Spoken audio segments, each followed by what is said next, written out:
สวัสดีครับ Greetings from Bangkok. Kasit Piromya once again in the middle of the month of December 2024. This time I will comment a bit on the performance of the current government under the leadership of the Pheu Thai party for the past 1 year and about 4 months. What has been quite noticeable from my point of view is the way the government has been conducting itself in the affairs of the state. Namely that the Pheu Thai government, first under Prime Minister Sethra Thavisin and now under Prime Minister Paetongtarn Shinawatra, has been coming out with quite a few number of projects for the socio-economic development of Thailand. Most of them are short terms with the label of populist policy measures.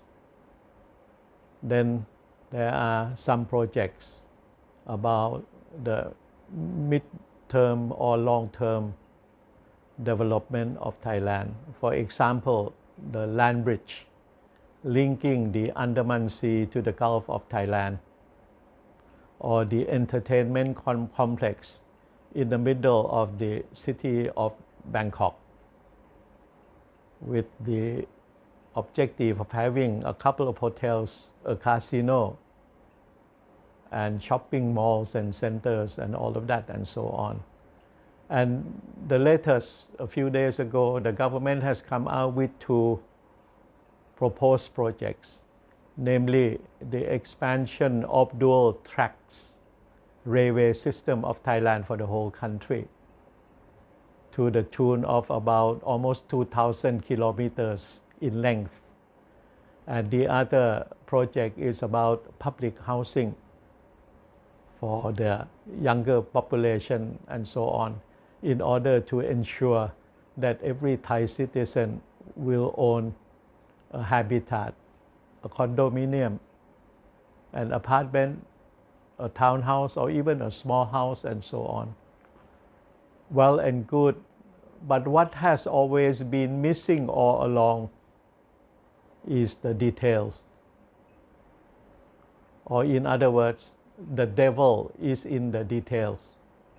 And the Pheu Thai government seems to be lacking in this undertaking. The pronouncement of the loftiness and the benefits of the projects without pre-feasibility study or feasibility study, and most of the time, or practically all the time, without data, without basic information and so on. And I would like to say one example on the public housing for the years to come. The government has mentioned that it will use the unused land which belongs to the Railway Authority of Thailand to build up housing facilities and so on. But the government has not been able as yet to come out with a set of details like where are the lands. Second, how far is that housing development from the urban areas, in the urban areas, at the suburb, or a bit further away. And each of the housing projects and so on will accommodate how many tenants, and who are the tenants.